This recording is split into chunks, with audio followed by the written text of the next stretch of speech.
podcast today. I mean, who wouldn't be? How is everyone doing? Hold on. How was your weekend? It was good. It's very fall in my neck of the woods right now, so it makes my basic white girl very happy, you know? It's pumpkin spice weather and Ugg boots for you ladies. I've never owned Ugg boots. They were like very you trendy. Invented them. I think Maggie's wearing Uggs right now. I wish. No, they were like the trendy cool slippers. thing that I like did not like. My family was like, that's a waste of money when they were like cool when I was in school. So I never had them. She's rocking a foot brace, a foot boot that looks like a ski boot. Really? And then a moccasin, and then the 80s combination of high thermal socks and leggings. She's in her leg warmers, yeah. She's a maniac on the dance floor. Is Maggie correcting you right now? Or a She is live correcting me. Estro Fashion Report update? Yeah, she is correcting me. So yeah, how was everybody's weekend? Mine was pretty crappy. I was just doing chores all weekend, and now I'm sore AF. I went to the pumpkin patch on Friday, and I picked up I had set a limit of 2 pumpkins and no gourds, or 1 pumpkin and 6 gourds, and we came home with 4 pumpkins and a dozen gourds. What the hell's a gourd? Just the little pumpkin guys, you know, like the little. Yeah. Some of them are look like pumpkins. Some of them like look a dingleberry for pumpkins. They're not like dingleberries at all. You sure about that? People use them there's a little squash. You can cook them. They have little pumpkin pie sized ones. Luke, you've never even been to a pumpkin. You know? Yeah, you know what the new hot. I grew up in the ghetto. I ain't do any of your white people. Dude, there's plenty of ghetto people at I'm the sad for you. patch. It's fun. I love white people fall activities. The new hotness. You keep your cold. You keep your Ugg boots. There's nothing special about Ugg boots or little pumpkin dingleberries. All right. You don't even know. I mean, that's sad. I'm sad for you. Hannah Claire and I pity you. For you, like it really is sad. You know, I wish you had more opportunities in your childhood here. It actually explains a lot about him. It explains a lot about. Like what? What does it explain there? Huh? Why don't you? Like you never had joy in your childhood, and you didn't get to enjoy nature, and I'm sad for you about that. Yeah, I want to say, the new hotness at the pumpkin patch. We were able to get one. They are like, she called it green, but they look black and orange, and many of them were not in good shape. Like, you know, when you go, there's like a lot of the smushed ones. Like squash? It is pumpkins, but they're just like, you know, like you get the white ones, you get the whatever, and a lot of them are like kind of oddly shaped, or they have like a lot of warts on them. Mm-hmm. There was one like species of pumpkin this farm was selling near me called like witch's pumpkin or something that had like all the little warts on it. It's crazy. And also don't be talking about black pumpkins like that. They were orange, but they were orange. I'm right there with you. It's rude to be bigoted. Yeah. They're kind of like, they're more, I'm trying to find a picture because I can't even find a picture on Google, but like they are very, like, it almost looks like these, but if the green was really dark, I thought they were black, but then she called them green, but that's racist. Like these here, but they were like black, really dark, and those are cool. Yeah, it was hard to find, like, kind of like this one here. I got one kind of like that. Here's some like better ones, like this one here. That's what it kind of looks like. Someone took a crap in a pumpkin. You're very obsessed with poop today. Yeah, these are pumpkin seeds, and these are pumpkins. But many of the ones at this color were like smushed. You know, they weren't like good carving pumpkins.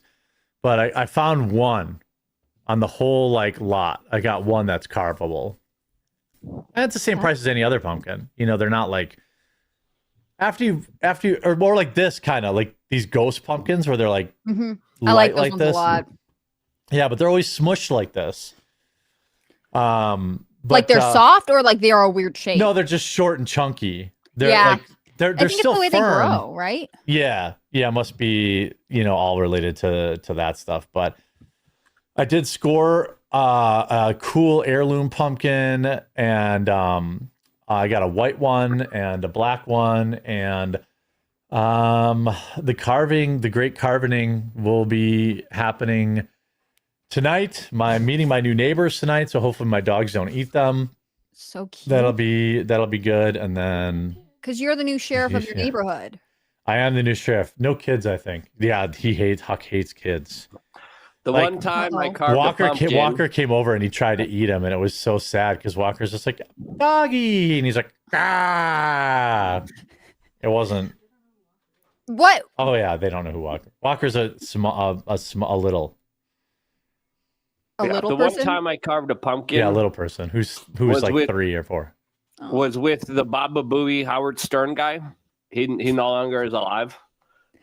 That was your pumpkin carving experience? Wait, the Baba Booey guy, he's dead? Actually I might be confusing him. The fat guy from Howard Stern. Artie Lang? No, not that guy. He's the only guy. The gay guy? Hold on, I'm trying to pull it up. Luke, get your shit together. Occupy Wall Street. I did a video where like me and the crew were like giving back favors, right?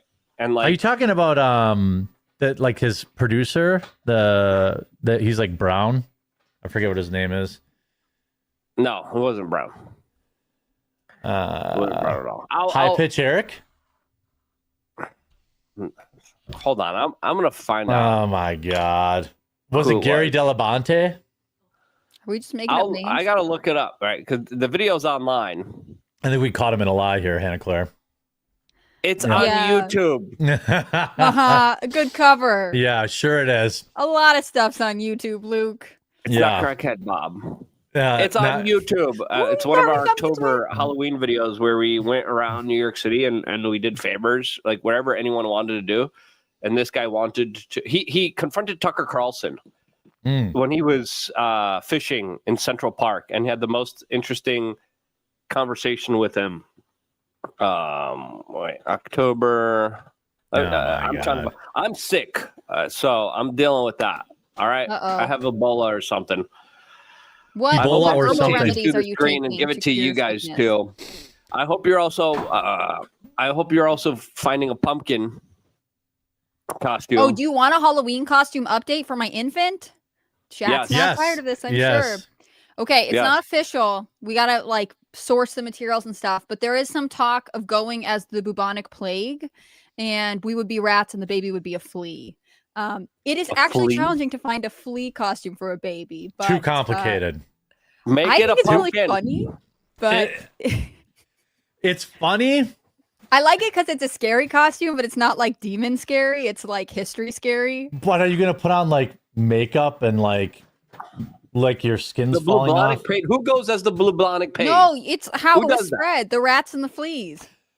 It was also spread because they were pouring their feces in the streets. Okay. Well, I'm not going to do that. I don't live in San Francisco. Yeah, well, you could bring a bucket of poop with you and say, "Oh, here's the poop."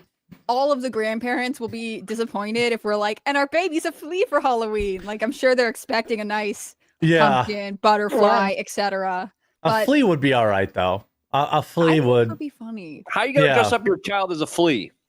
A lot of creativity and probably felt hot glue gun. Really stretch my imagination. Right on the skin, too. I don't understand why you can't just do the pumpkin.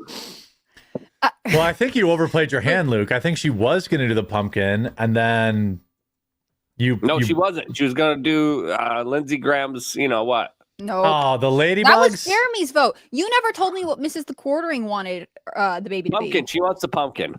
Look, you're not a part of this, Luke. You know what you want. I know that her opinion carries a ton of weight. So I don't like... Yes. Yeah. I don't really want to... Bye, Maggie. Maggie, what should Hannah Claire dress her... It better say pumpkin. 6-month-old as? Pumpkin. A cow or a sheep, she said. And then Cute. put him... That's not pumpkin. Put him in a stroller and make him a little meat market. Oh, there you go. She's got an image on her phone. She already had it. So it's like you put him in a wagon, and then it says like you could put like Hannah's Meat Market, and then it's like a little sheep, and then it sells like and it says lamb chops. Inspected. So there's this little selling sheep, or you could do a cow and do veal. Yeah. Cow is cute, and cow is cute. Yeah, cow is cute, and people have to. And you could go around and say, "Don't have a cow, man." Well, people would be thinking about eating your child. That's the Halloween aspect of it. I think this is an interesting thing that Maggie has brought up, which is like if you're going to take your kid out on Halloween, you have to consider carrier, toting them around. wagon. See, the wagon is smart. Yeah, that's smart. That's a veteran move. Yeah, I mean Maggie's a varsity mom. She knows what she's about. Yeah, varsity team. Yeah, well, that's why the other one you had. What was the other one where there's like it was like almost like you were going to use like a baby Bjorn and have it like a part of your body or something. Weren't we talking about that? Yeah, I mean, you could see those with like spider legs or like all kinds of stuff. Remains to be seen. Every time I pitch something, I get handed back like anatomically correct flea or like, creepy looking ladybug. So, well, tell your husband he has 11 days. And actually like trick or treat is probably next weekend. So he probably has. Well, I don't know. It depends. Actually, because it's only the it's probably the 26th. I'm guessing. I don't know. Because it's not a Friday this year, which is actually kind of cool. Like, it's a Friday, but then like I know some places will do like a trunk or treat for little kids the weekend before. Like potentially you could have a lot of Halloween costumes or really get the use out of yours. Yeah. We'll see what happens. Yeah. Or you could have multiple. So in the news, we've got a couple of topics today. Joey Boots. Oh, Joey Boots. Okay. Never heard of him. What? Sorry, I just haven't. How dare you? I was not carved a pumpkin with. How could you not know this name? Yeah, I didn't watch Howard Stern because like he's the guy that confronted Jordan Neely and Tucker Carlson. Okay, the only Howard Stern I knew was from he had like an E show that I would watch at night with my dad when he was like throwing baloney on chicks' asses, and I was like, this is why. Like, this is what? This is what it is? Now, I was 17 or 18 at the time, so I was thoroughly enjoying, but I was like, oh, this guy's not a radio show host. He's just like a degenerate, like that's... Turns out you could be both, Yeah, this Joey Boots guy did something very inappropriate with the pumpkin. You're really ruining wholesome family Halloween time, Luke. I'm just going to tell you. Yeah. Don't try to censor me with the... I'm just speaking the truth. Look, that's fine, but you're killing the vibe. Yeah, this is not great. So over the weekend, there was a hunting stand found with a direct line of sight to Trump's plane when he gets off, when he deboards his plane. Coincidence or not? What do you two think? I don't know that anything near Trump's plane or the White House should be an assumed coincidence. It sounds like it's, hunting stands don't just grow out of the ground from what I know about them. Yeah, well, in the making of this video, we still don't know. Secret Service and the FBI are still investigating who set up this kind of hunting sniper stand that could have been used and implemented in multiple amount of ways. It's clearly a wooded area. It's not like it was in the city. It could totally just be... That's why I didn't make a video about it. I'm like, this could totally just be a hunting stand. Like it's Well, I saw Benny Johnson's video on it, and he's like, "There's nowhere to hunt here," and I'm like, "Benny, bullshit! It's in the middle of the woods." Yeah, and then there's like a army building like right next to it, but the woods are small though. To be honest, now if you look at if you really want to go down the rabbit hole, if you look at Dylan, Ryan Ruth, the second assassin. Yeah. He was literally trying to get a Stinger missile in Ukraine. Yeah, right. We know that for a fact, right? So it was about 1,000 feet away from the airport, 2,000 feet away from where Trump usually goes on and off. Trump changed his security protocol. Now he's going up those little stairs instead of the big stairs into the aircraft. But with two major assassination attempts and probably a lot more that we don't know about, significant threats against Donald Trump's life, and the left kind of overwhelmingly still calling for more violence.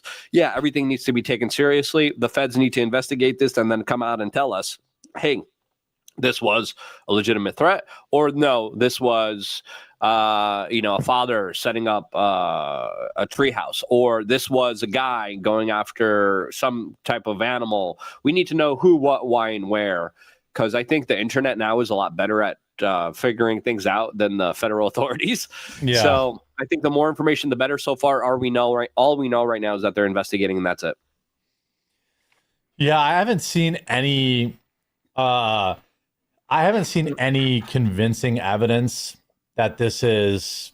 Well, people are also making the argument in the chat that there would be no animals next to a busy, noisy airport. But it's also Florida. 100% not true. 100% not true. That's the argument I was making. We live in Florida, and there's a bunch of animals here that are not. That's like saying there aren't deer in the city. There are deer everywhere in the city. Yeah, that's true. In Texas, I was walking around. There was a bunch of deer in the Airbnb area that we were in. But I was saying there's also a bunch of invasive species in Florida that don't give a damn about the environment. There's a whole bunch of lizards, reptiles, iguanas. People iguana hunt there. It's a big deal. Yeah, with air rifles. Yeah, I'm not saying for sure it wasn't, but I am saying. I mean, this appears to be a large tree in a wooded area. I would need to see a different photo that would convince me that there's absolutely no hunting around here, because again, it's a tree stand. He could be hunting nutria. He could be hunting wild boars, which don't give a fuck what's going on. They could be hunting but squirrels. The weird part is this is a direct line of sight to where Trump goes in and out of, and it is a very small, it's not a big wooded area. If you pull the area up, it's a very small area. Does somebody in chat have a better picture? That I just had it. I just took it down. Okay. It's kind of interesting because this is a time period where Luke's correct. The internet is ready to sleuth on any of it, and I think the concerns about potential failures in the Secret Service were never resolved after Butler, and definitely not after Ryan Routh's appearance. Next to the golf course in Florida. I wonder, has DeSantis said anything about this? Because that would be, hypothetically, if this is worst case scenario, someone trying to harm the president, this would be the second in Florida attempt that we know of. Yeah. Now, if you're doing iguana shooting, right, you usually do that from boats. Is this water right here, though? Is this water? Yeah, it looks like water. So, I mean, plus iguana hunting, you wouldn't just do it from a stand. You do it in the airboat and you just walk around. Same with squirrel. This is not a huge area, I would argue, probably to hunt. I've seen people hunting, in commercial parks before, though. This looks like look like a commercial park. It looks like it's a very small area. It doesn't look like a big area. I wish I could see a better picture. Yeah. We could probably pull it up on Google Maps. Oh yeah, U.S. Customs and Border Patrol. Well, yeah, I mean that's a long shot too. Looks like. No, 2,000 feet. So makeable shot, but if you have 2,000 feet is not that's a fucking long shot, bro. Of course, it's a makeable shot for a pro. Yeah, it can be made. Sure. 1,000 feet from the airport, 2,000 feet from where Trump goes in and out of. Yeah. And what do we know about the land that this was found on? Because obviously there's some kind of parking lot building next to it. Yeah, this looks like a commercial area, and this is a pretty small group of trees. You wouldn't, this is not what I would call hunting land, but I've seen all sorts of, people. 300 yards is not impossible for a trained shooter. Yes, I know, but I'm saying 2,000 feet is more than 300 yards, homie. It's 600 yards. And it's 700 yards. That's a long shot for some random leftoid to be set up. Again, like Luke said, not, I'm more with Sergeant. I know an illegal bow stand when I see one. There's probably a big buck in here. Something usually like deer will hang out in areas where there aren't a lot of hunters, and someone threw up a deer stand. There's a lot of greenery around the area, though. This is enough. This is a big. This is probably an acre of woods, maybe two. It's the size of just like a few airplanes. I just sent you the Google Maps. Better picture, okay. So you could. Well, hopefully they can just. Hopefully someone will claim it, and they'll just know like, okay, what should I look at? Where is it here? Palm Beach Airport. Where is it on here? It's the red dot. Oh, way over here. Okay. Well, that's the airport. Yeah, so it's right here. There you go. That's it doesn't look like. That's a big woods. I mean, it's not what you would. It's not like up north Wisconsin, but this isn't exactly a small grove of trees. This is an acre or more of woods. It's right. It's U.S. Army Reserve territory. That's the interesting part. Yeah, that's interesting. And like, if I were going to hunt the woods, I probably wouldn't put my stand here. I would be like more in the woods. And the road adjacent to it is literally Gun Club Road. Yeah, there's probably a shooting range out here. Team? I would argue this is probably, as Sergeant pointed out, an illegal bow stand. It's not legal to hunt there. It's the size of 20 cars. No, I can guarantee you this is an acre of woods. I mean, those are cars. People don't know what acres are. Yeah, right. It's way bigger than 20 cars. Like, people don't know how to look at maps. This is bigger than people think. Like, okay. That's what she said. This is how many cars? 1, 2, 3, 4. Okay, spots. 1, 2, 3, 4, 5, 6, 7, 8, 9, 10, 11, 12. This is about 30, 40 car spots. Oh, I can't overlay it very well. Maybe if I do this. Oh, you won't even see it. Whoops, I'm showing the screen. This is not tiny. Again, it's not the Northwoods, but people who have never hunted don't know about poachers and people. My parents had like a quarter of an acre of woods, and we caught somebody who built like a lean-to that was hunting. You can right click and measure on Google Maps. Okay, right click. Let's see. Measure distance at the bottom. Measure distance. Oh, this is great.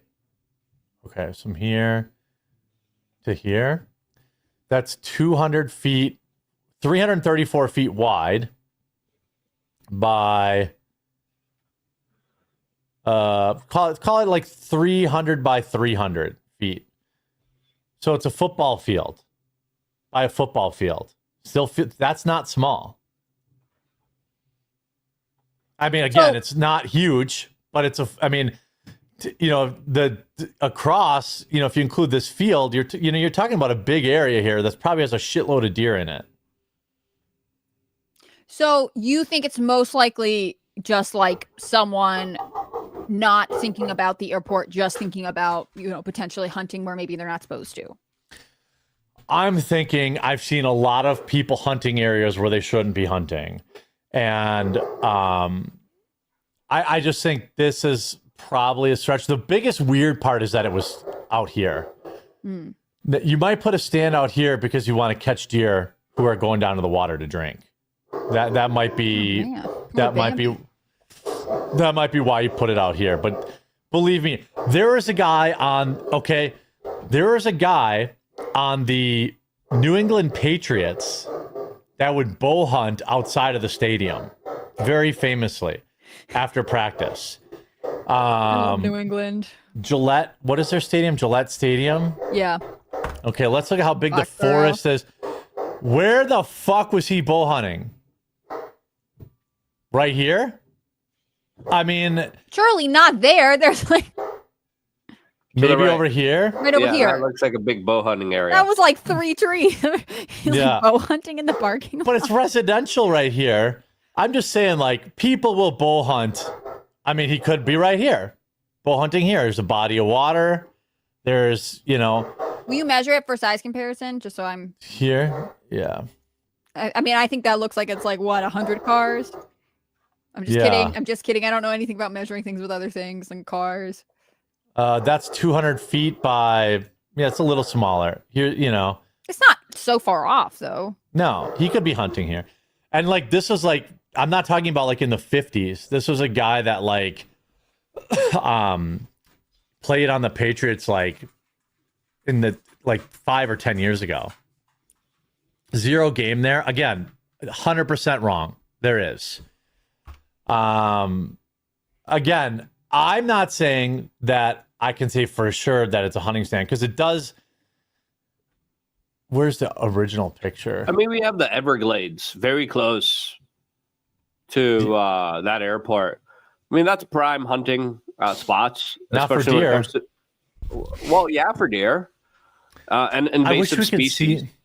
I wish we could see, like, you know what I mean? Like, was this on the edge or was it in the middle of the forest? It must have been on the edge because if they said it was a direct line of sight. No hunter would buy that cheap-ass tree stand. Oh, my God, dude. Please don't talk about hunting if you've never hunted. The biggest bucks I've ever seen shot were on a 5-gallon Fleet Farm bucket.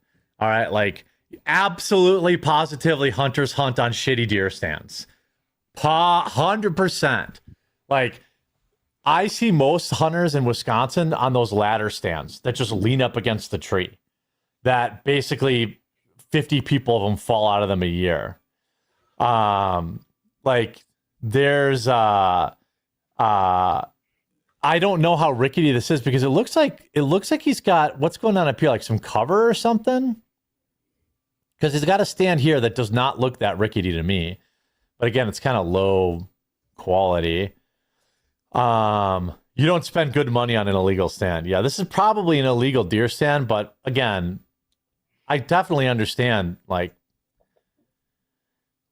you know, with a line of sight to the airport, it's a little odd. You see, it's just a platform. Yeah, Duck Dynasty put a 1970s camper in a tree. Yeah, I mean, like, someone just scouting the airport doesn't necessarily have to be for hunting. Yeah, they could be scouting it. You know, that's not great, right? That's also not good. Yeah. I don't know that makes it better. Yeah, setting up your sniper's nest near a major airport where Trump goes in and out sounds like a very dumb thing to do too. Like, yeah, what are you doing? I don't know that that's better for sure. Yeah, but I don't think it's good either way. Yeah. So yeah, I mean, there are entire YouTube channels dedicated to the DNR, like arresting people hunting in the fucking city or out of their cars. Or, I mean, let's not pretend that every hunter's got like a perfect hunting stand. Like, I hunted out of basically a piece of plywood and, you know, those foot anchors in a tree 20 feet up. And we never replaced that hunting stand my entire life. So, I mean, people are like, well, that's kind of rickety. You've never seen a deer stand then, at least not in where I live. Now, there are some like fancy schmance, you know, deer stands, but most guys have a piece of sheet of plywood up a tree with some fucking stairs. That's it. And that's all this is. Has anyone mentioned the hunting stand was found on property owned by Palm Beach County Sheriff CSI offices? No, nobody's mentioned that. I would be willing to bet you that this is somebody maybe from the sheriff's office or from the military who have an illegal stand and they're up there hunting. That's probably what this is. We must investigate. Who even knows where this came from? Yeah. And then they're pooping their pants. Now they're like, shit. Yeah. I watch arrest cam fish and wildlife. Yeah, people know. I've hunted off a V-board. Yeah, see, there we go. We got some actual hunters coming up in chat. Like, the biggest deer you'll ever shoot is out of some like old rickety stand. It's not going to be in some like Club Med, like in, you know, permanent structure. This isn't exactly hidden well either. They use neon green, like it looks like straps, tie downs maybe, or it could just be the way the sun's peeking through. It could just be the sun's peeking through there. This appears to be a support. I don't know. I'm sorry. This just screams Florida man redneck shit to me. That's what I'm saying. That's where I am. You know, Courtney says, I knew that guy would ride his bike without the seat and never stood up on it. Yeah. Oh, I knew a guy that would ride his bike with no seat and never stood up on it. Oof. You can bull hunt. Yeah, did he? Kids tree fort could be that. It is deer season, but people say that this is not an illegal hunting area, but again, that doesn't stop hunters. There are a lot of hunters that firmly believe they shouldn't have to buy licenses too, which I agree.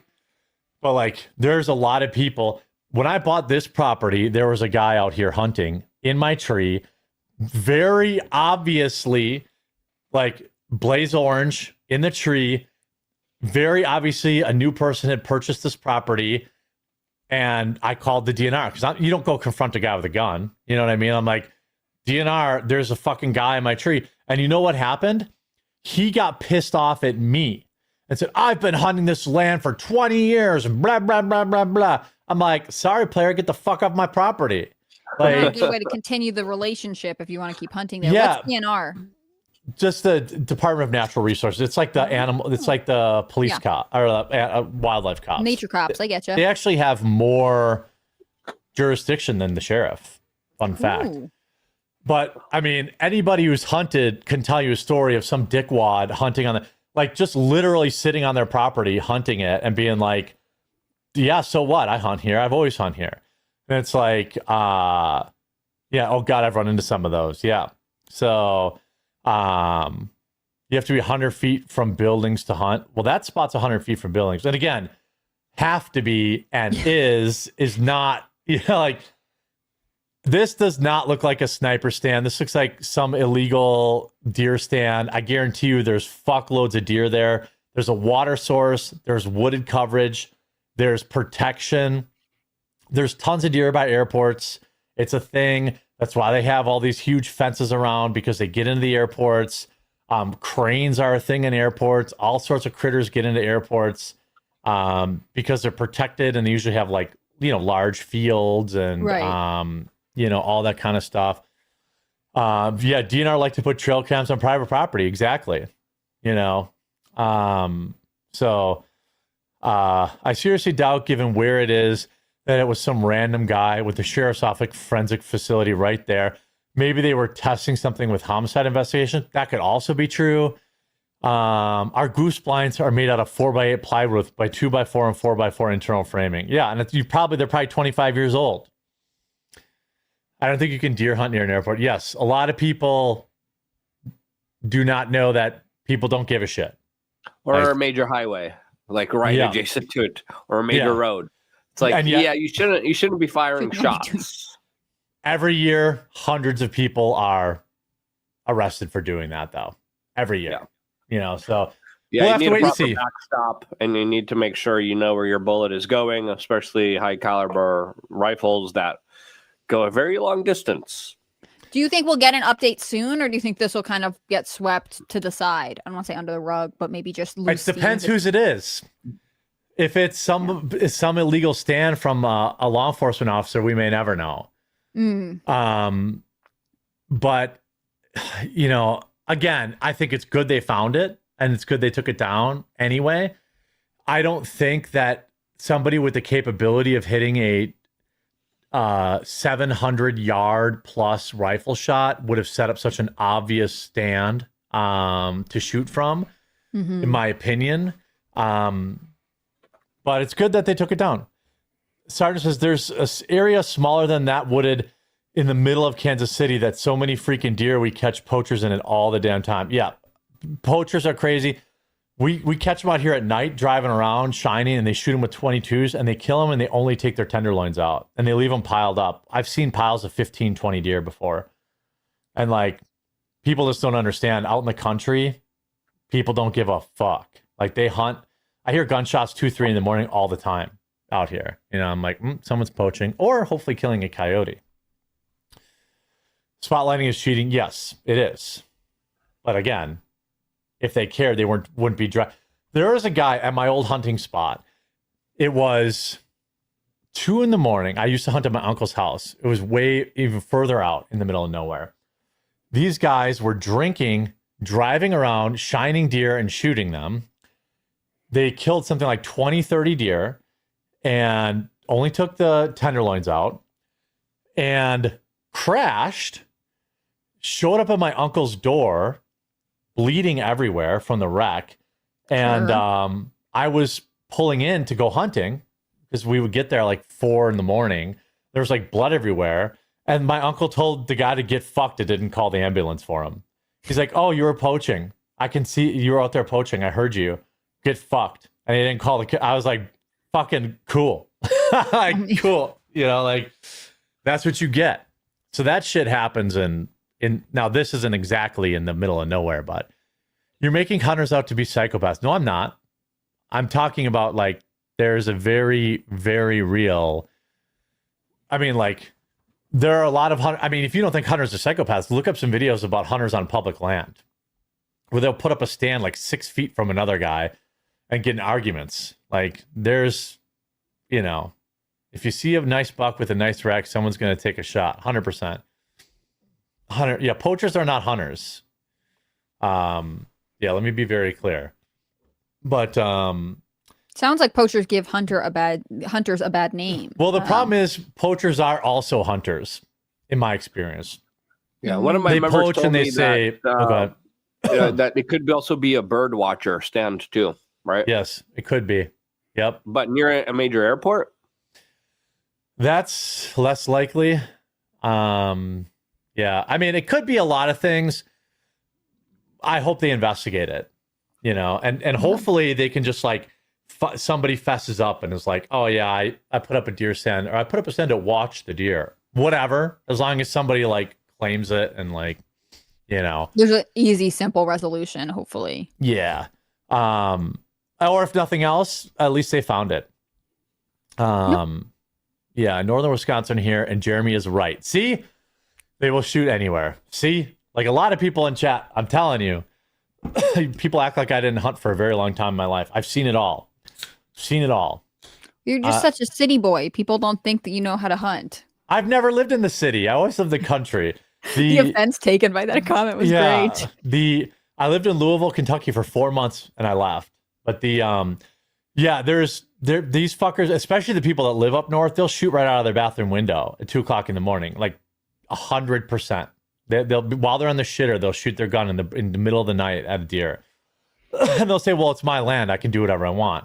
Which I understand where they're coming from, but maybe that was somebody like ding dong ditching your house, or like maybe don't be firing pot shots out the window. It's not that big a deal.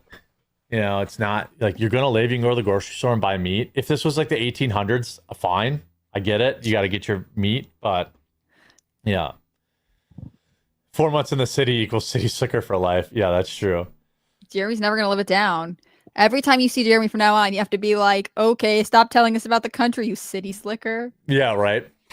Analog Mind says, Luke, Hannah, Claire, and Quartering, have you been hearing the buzz that Deputy AG Todd Blanche is the main reason why the DOJ has been so inactive, failing to meaningfully investigate the left's NGO network? I have not heard that. That doesn't mean it's not true. I think Alex Jones has been going on rants about this, and he's saying that he's the one that, quote, shut down Ed Martin's investigation into investigating the corrupt lawfare against Alex Jones and InfoWars. Jones says that Blanche actually threatened to fire Ed Martin if he continues to, quote, pursue the investigation. Jones posted a photo of him and Ed Martin together, and everybody was talking about big things to come. And now Jones is saying, well, I don't know. It looks like it's all being shut down. Yeah. I don't know specifically about Blanche, but I have heard a lot of positive things about what Ed Martin wants to do. And so if he's not as productive as he could have been, I wouldn't be surprised if there is an administrative hold up there, so to speak. Primetime Ray says, I had some conversation with the leftists at No King's protest the other day. Some kept name calling me and one pushed me. I posted the video on my channel. Nice. Rolfo says, I have a hard time believing it was a hunter. I grew up half hour north of there. There are 3 major roads right there and I-95, and that's the most wooded area for a long way. Yeah, I can't say for sure it is. But what I can tell you is I've seen factory workers who go out and hunt the back lot of their factories on their lunch breaks. Mm-hmm. Like, I mean, I don't know what to tell you, but maybe I just hang out with all these degenerate hunters. But those stories pass around fast in the hunting community. Like, you hear about that. Like, I still remember the guy's face who shot a deer with spots on it. He shot a deer with spots on it when we were doing a drive. and he wanted to just leave it. And it was a big deal. I was like, no, you fucking tag that deer and you go register it. And you go, and that's your fucking deer. Because, like, that's a great shame to shoot a deer that young. Okay. That was what I was wondering. Yeah. It's too young. Don't shoot a deer. That deer was probably 60 pounds. And, like, he shot it, and he tried to pretend like he didn't. And then, like, I remember my dad and my uncle were like, no, go get that deer, and you tag it, and you go to the store so everyone sees you, and you fucking take that deer in. So, like, stories like that pass around a lot, and I've seen a lot of crazy shit. Like, literally, they bring their shotgun to work, they have a 30-minute lunch break, and they'll go sit behind their office. Like, people don't give a fuck, Well, and like for a lot of people, at least the people that I know who hunt like deer meat or whatever, is a main source of how they feed their families. Like, it's not all just like, oh, we want to kill deer all the time. Like the guy who shot the deer with the spots, he sounds like he's just like in it for the thrill. But I could understand if you're like a factory worker and you're like, I could also use my lunch break to like provide for my family, and I know there are deer here. Like, maybe it's not legal, but I could understand where you are, like, I'm definitely not like, I'm not judging these guys, but I'm saying I've seen some guys hunting what is definitely not open hunting land. Yeah, for sure. And like really bending the rules. And that is what makes me believe this is very well within possibility that somebody saw a monster buck, one day at work. They saw a huge fucking 14-pointer. And they were like, I'm going to throw up a stand. I'm going to get that fucker. Because that happens all the time. People see a buck. Those bucks know where they're safe, and they'll hang out there. And I've seen guys do it. Not my friends, but, people say, I saw this buck. They go in there in the middle of the night. They get it, and they end up getting caught. I mean, the DNR where I live uses robotic deer to catch people. They take like robotic deer with big racks on them. Yeah. And they put them out. I've seen that. Yeah. And they hide. And somebody from, I think my hunter safety class or something got caught doing that. Like, I remember there was a big And they have like bizarre rules where you could take the shot when you're in the field, but if you're behind a car or using the car as leverage, like you can't be in the car. Yeah.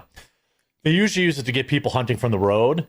But like, also, they'll put it out there and they'll hide. And if you shoot before sunup, they get you. Or if they'll put it out there at dusk, and they'll get people every time. Walking by a huge buck after sundown, they take the shot. DNR's like, boom, you lose your hunting license for fucking life. And here's like a $700 ticket. Wow. I mean, I'm very familiar with hunting, some of the shit the hunters do, and I'm never surprised. And they'll take your rifle too. Yeah. Come on, they don't get that big in Florida. That's true. Deer are pretty small down there. There's like an endangered species of small deer in the Keys that you have to be super careful driving. There's like special speed limits to make sure that they don't get hit. But they're pretty cool to see. They're like little dogs. Yeah, those are. I remember like a friend of mine sent me some pictures. He hunts in even Texas. I'm like, those aren't deer.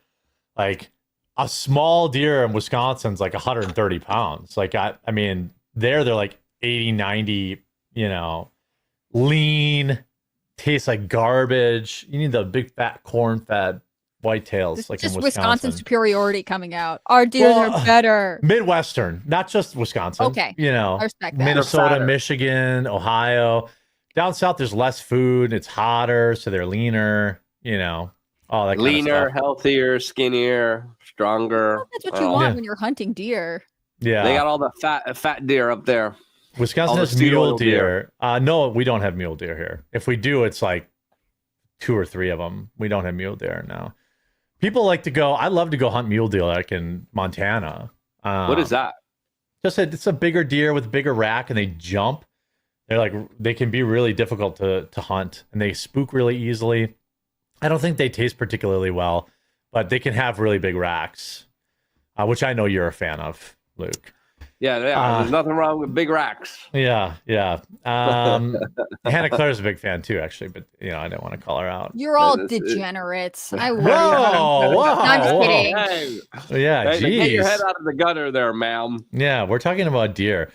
Yeah. They sell the antler. I had a sponsor once. I guess I think it must have fallen through. They sell like antler supplements. I don't know what they say it's for. I'm sure someone in chat does. I think we know. Oh, yeah. You're probably right. Yeah. Don't worry about it, Hannah Claire. I don't want to know.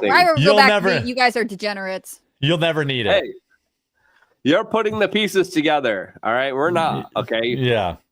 You could be degenerates no matter what I think you're talking about. That's just how well I know both of you. So speaking of, I read Hannah Claire's blog post this weekend. Israel, I sent you Hamas. 200 news reports, by the way, in the private chat. That might be worth talking about. I don't know if you want to look at that before moving on to the next segment, or introducing the next segment, by the way.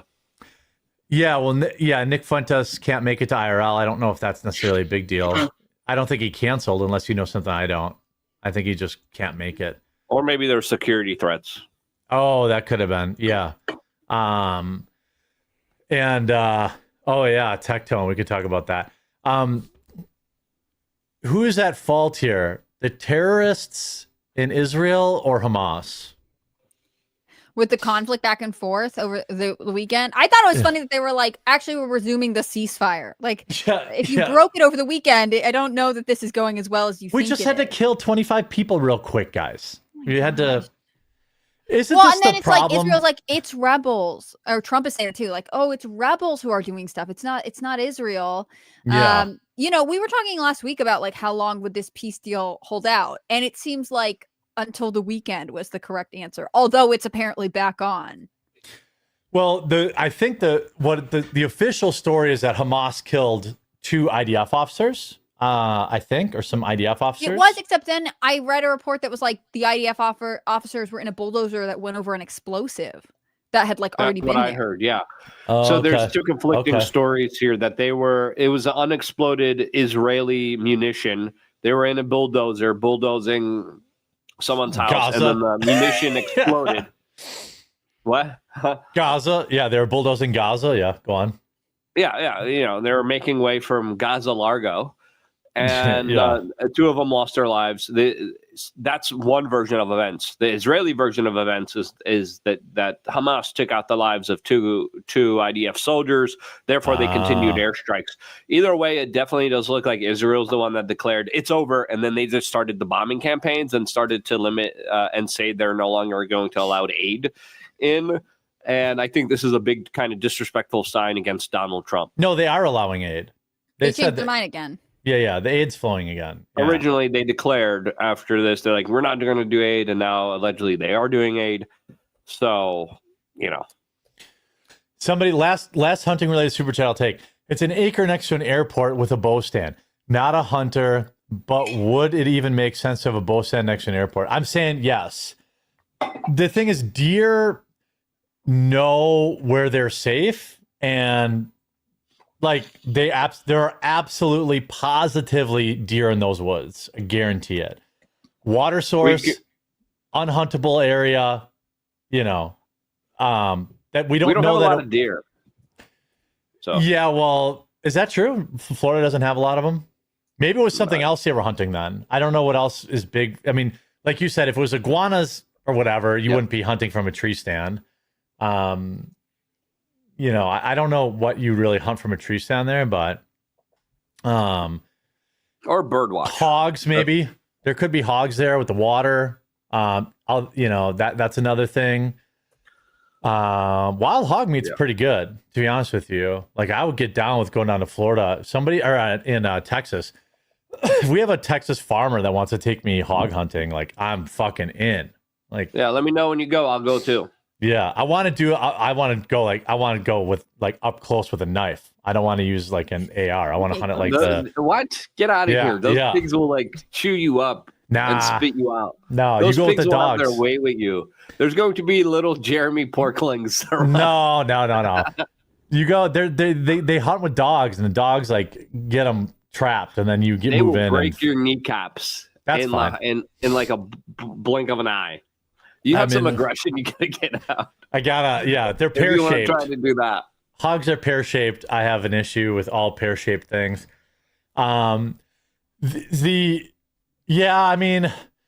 This is always going to be the problem, isn't it?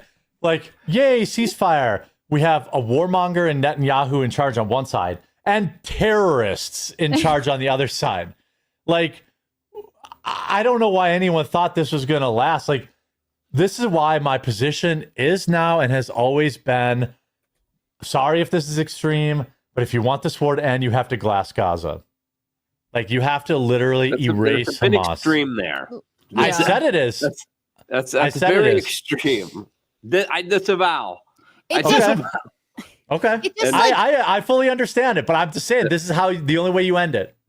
It just is difficult to believe that like we'll get a full stop, everyone is good, given how historic and long running this conflict is.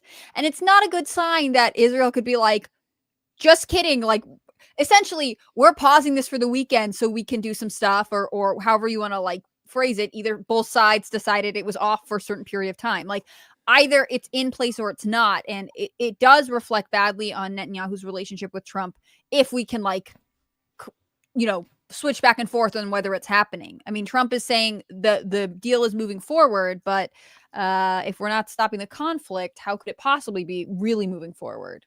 Yeah.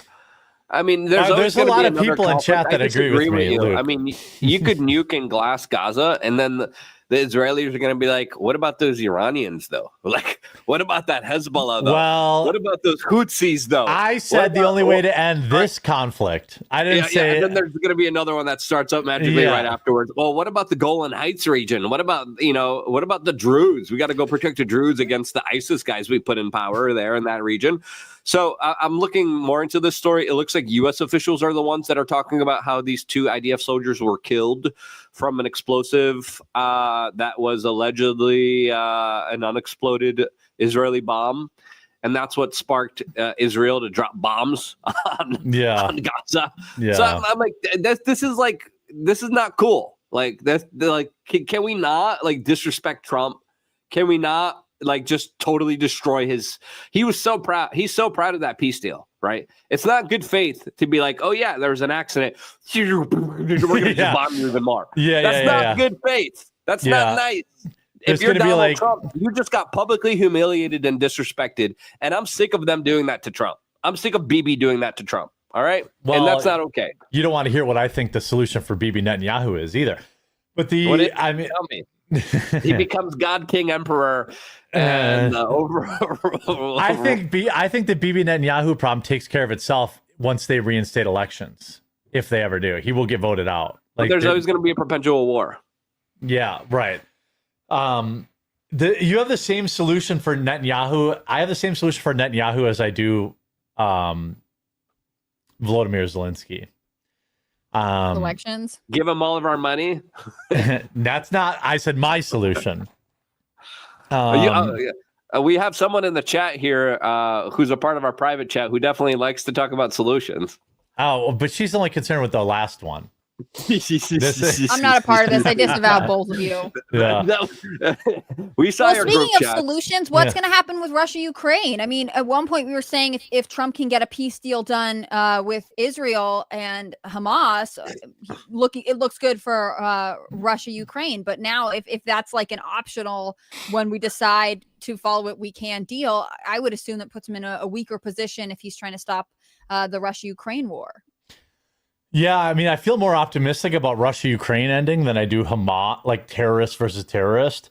Mm-hmm. Like, I just think, I mean, I don't know. Trump's going to have to daddy up a little bit more on Israel and be like, look, you don't get, like, I'm trying to think, there's like some sort of cartoon where like people in Gaza are like shaking and they're like, someone like steps and cracks a branch, and then like Netanyahu's like, hit the button, and like it seems like Netanyahu is really not interested in peace, and any chance he gets to kill people, he's willing to do it. and not just willing, but excited. And yeah, What's Trump's next move? Well, I mean, I think that I have a feeling that there was a call made between Trump and Netanyahu. What was said on that call, I guess I can only guess, but I'm sure it was not good. Because Luke's right. Like, Netanyahu, like, by the way, even if it was like Hamas doing, which I don't believe, I believe it was an unexploded munition in an accident. I believe that's certainly plausible, but also terrorists doing terrorist things also plausible. It's still humiliating for Trump, right? Like, you know, and the one thing we know about Trump is that, you know, his ego is undefeated, and he does not. I don't think he's going to take too kindly. But this is multiple times. This is multiple times where Bibi humiliated him and kind of directly went against his orders. He did with Iran too. Yeah, he was like, Donald Trump said, "Hey, don't bomb Iran," and Israel literally went and bombed Iran right afterwards. Trump said, "Hey, stop bombing Gaza," and then they continued bombing it for a day or two. I just sent you a video of Jared Kushner on 60 Minutes. I mean, this is the guy that literally Bibi Netanyahu stayed in his room growing up. And he even admitted it looks like a nuclear bomb just went off in Gaza. What is pretty clear that is happening there is that this is them kicking people off of their land, and they're going to rebuild it in their own vision, in their own kind of identity, which is wild and crazy. We don't have any sound. We can't hear anything. No. I'm actually going to play that after I get a good.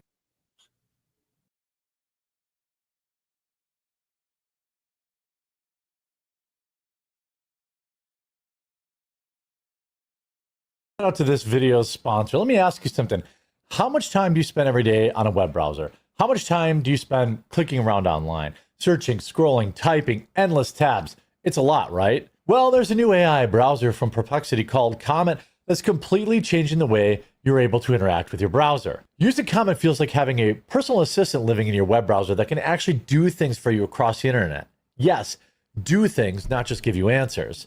You can ask Comet to handle tasks for you, and it literally clicks, types, searches, and scrolls just like you would to get things done for you in the background while you go about your day. Comet can shop for you, make reservations, book travel, summarize articles or videos, send emails, schedule meetings, and a lot more to make your life easier. Let me show you how it works. Look, you guys know I publish 5, 6, 7 videos a day and do several live streams. Comet has made my life a lot easier in doing my research, finding stories for the day, summarizing stuff, setting up things to remind me about topics I want to do the next day. It's been amazing. The whole thing is really cool, right? Download Perplexity's new AI browser, Comet, by heading to pplx.ai/thequartering. The link will be in the description too. Let your browser work for you right now. Plus, when you download Comet, you get a month of Rumble Premium for free. That's pplx.ai/quartering. Go now and take back your time online. An accident or injured in any way, you should know how to protect your rights. That's why I'm so glad to have this video sponsor Morgan & Morgan. When you're seriously hurt, your injury could be worth millions of dollars. Morgan & Morgan doesn't settle for lowball offers. Just in the past couple of months, Morgan & Morgan saw verdicts of $12 million in Florida, 34 times the highest insurance offer, $26 million in Philadelphia, 40 times the highest insurance offer, and $6.8 million in New York, 25 times the highest insurance offer. Their fee is absolutely free unless you win. Fighting big companies takes a big law firm. As America's largest injury law firm, Morgan & Morgan are ready to take on insurance companies of all sizes. Morgan & Morgan has modernized the injury law process so you can submit a claim and communicate with your legal team all from your smartphone. And remember, size matters. Morgan & Morgan is big. They're America's largest injury law firm. That means they have the resources to fight to get you the best results, and they're capable of spending millions on a case to see it through. Did you know you can start a claim with America's largest injury law firm in just one click? Oops, sorry, that was a little abrupt there, but I did want to shout out both sponsors. Yeah, I don't know. There was no audio on that, but it's basically him saying it looked like a bomb went off. I mean, yes, I don't. This is why I'm saying that the only solution is what Hannah Claire is always calling for, and that's like, how do you how will you get peace? Here's something my uncle said at the dinner table. Stop bombing people and attacking them. That's the start. Yeah, well, that's a start, sure, but that's not gonna work. This is what my uncle said at the dinner table on Easter, and it was pretty brash. It started a huge battle, but he was right. He said, if I have, like, we have a forest, they have a forest behind their house, and he's like, if there are wolves in that forest and they are coming out of that forest at night and killing my kids or whatever the case is, you go into the forest and you kill all the wolves and you kill the baby wolves and you kill all this, you kill everything. What essentially he was saying is, like, you have to, there's no, why would you say that about the Israeli people like that? Yeah. Look at Jeremy, the typical neocon calling for regime change. No, I'm not. I think he's joking. Sorry, just impossible. I don't want a regime change. I want Gaza Largo. I want a beautiful resort where we develop the whole West Bank. That's what Trump said. Yeah, I mean, the people. Luke is right. Like, I don't trust Israel to not immediately start another war with somebody else, but also Hamas is a terrorist group. So the reason Gaza looks that way is because they hide in residential housing and they put their weapons in hospitals, and they're like, oh, the Jews, they blew up our hospital. I'm like, well, you put your missiles in there. These are the same people that took apart their water supply for the Palestinian people and used it for rocket launchers. I just don't think that this is as one-sided as Jews bad people believe it is. What is the stated purpose of a lot of these radicals? They hate Jews at a biblical level. I'm not sure that just goes away now, just because there's a lot of hate, all around. There's also a lot of, lot of Israelis, Christians. Yeah. Matt Gaetz got into a lot of controversy over the weekend, highlighting a lot of the kind of incidences that happen against Christians in that specific region. So, I mean, how are you going to allow Jews, Muslims, and Christians to all get along with each other? I mean, you could say, glass, one of them, but like it's not going to help. And I think it's only going to make the situation worse, especially with Israelis being a minority in the region and the vast majority of people in that region being Muslim. It creates a very complex type of situation, because how long can you keep fighting on these wars forever? And I think they are meant to be 3,000 years, right? Yeah. And then there's also the Crusades, and there's also that. I mean, I think just mutually assured destruction has prevented a lot of wars. And I think that doctrine, whether you think it's appropriate or not, is maybe something that could be respected here. Maybe, I don't know, but it's a question. What if all the Jews are relocated out of Israel? Madagascar? Would we give them Madagascar? Yeah. No, just give them Puerto Rico or something. The Dominicans. Puerto Ricans. I'm right. Canada, Greenland. Yeah, I mean. Other than the religious ties, if you were in Israel and you weren't religious, would you want to live there? I don't know. You think people would? I think it's okay. Would. Yeah. Like, I've been. It's like it's all right. Like, the street food's overrated. A lot of people complain a lot. Yeah, well, that's everywhere probably. Yeah. But no, I had fun. But I went to Bethlehem, and I went to Tel Aviv, and I went to Jerusalem. Bought. Luke was bought. Jerusalem. Did they pay for your trip, Luke? No, I paid it on my own. I went to the Banksy Hotel in the West Bank. The West Bank was pretty wild, pretty crazy. The Banksy Hotel in the West Bank was pretty fun and just fascinating and interesting. Even though Bansky's kind of a little bit more left. Did you kiss the wall? Now. I went to the wall. I was like, what do we do here? Someone tell me what to do. Yeah, you put your bubble gum on it. Did you do what they told you to? Yeah. Am I supposed to kiss it? I'm like, I don't know if someone had herpes here. Like, I don't know. Like, I ain't kissing that wall. I'm like, me and my friend are looking at each other. We're like, where's the paychecks? Like, come on. What's going on? Yeah, $7,000 Rodowski. We tried to go to the mosque. And then they're like, you're not Muslims. I'm like, how do you know that? And I don't know. I guess you don't. Yeah. So I didn't kiss the wall. I was like, do we touch it? I guess. I don't know. We were confused. But anyway, where was I?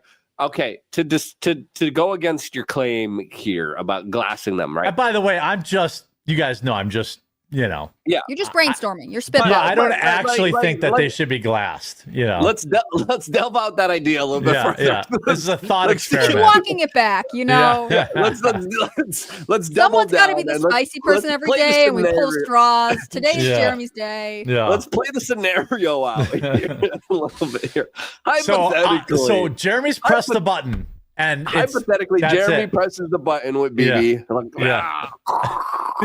Then you can go off. Yeah, I'd have to fight BB for it. Be like, no, I'm the chosen one. I'd press the button. No. You get the $7,000 check. You press the button. It's like glass, or it's whatever, right? The quarter pounder's final solution airs. Yeah, okay, I got it. Yeah, the Muslim world's going to be a little bit pissed off. They're going to be a little bit terrible. They're going to be a little angry. I see that. Yeah. Cow. And then it's going to be Lebanon and Syria and Iran next. And then they're going to see it as a threat. And they're going to be like, there's a lot more of us than them.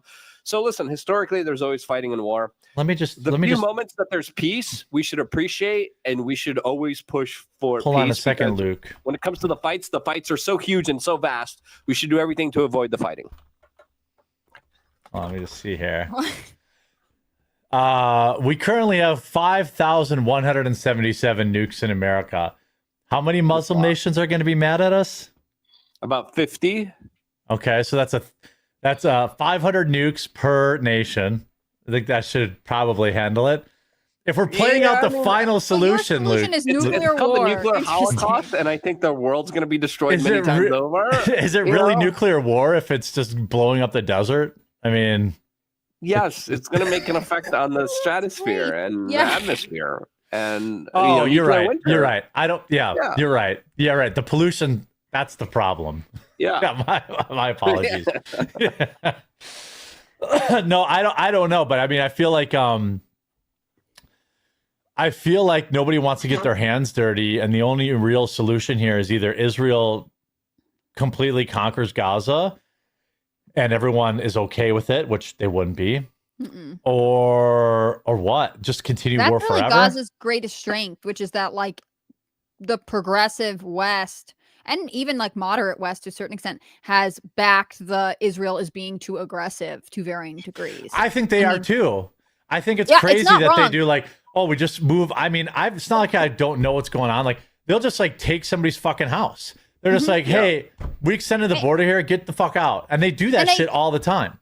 Right. And I think for some people, they woke up to the conflict or the tension in this region on October 7th, 2 years ago at this point. But for a lot of people, like they were aware of, issues around the border and potential like withholding of water or food supplies that had been going on for a long time. So it kind of sparked a nerve that other people had long historically complained about. I think one of the biggest issues going forward is like if you went with the Jeremy solution and just got rid of everyone, the scar would remain in the West. They would then be like, Israel is bad. See, you have now proved our point. But is Israel around in Wisconsin Pakistan has nukes too, right? So Pakistan would be like, redeem it now. Yeah. I'm not worried about Pakistan's nukes. You should be, because they came in and they said, listen, the nukes are on the table once you guys go after Iran, because there's serious considerations from Israel. And we have high-ranking Israeli members of the government and the military saying, as soon as Iran's done, we got to take care of Pakistan because they have nukes too. We got to get rid of them as well. And then in the future, they're going to have to bomb the United Kingdom because that's going to be a Muslim majority country too. And they're going to have a lot of nukes as well. Well, what is the what do they call that? The what was BB's plan that we perfectly carried out in the United States government? The Great Separation, is that what it was called? Greater Israel Project? Is that what it was? They were like, hey, here's 7 countries, and then like magically the United States bombed them all. Like I thought it was I can't remember. Are you talking about the Project for a New American Century? No, I'm talking about apparently BB had said like, here's a plan, and there's like Syria, This is not BB. This was General Wesley Clark. Yes. I interviewed him about this. He says that there was a secret Pentagon plan to overthrow 7 countries in 5 years. That time period was extended quite a bit. Clean break. Trajectory has pretty much, we've been on course at the Pentagon that announced, we're going to do this. We're just going to find reasons to do it.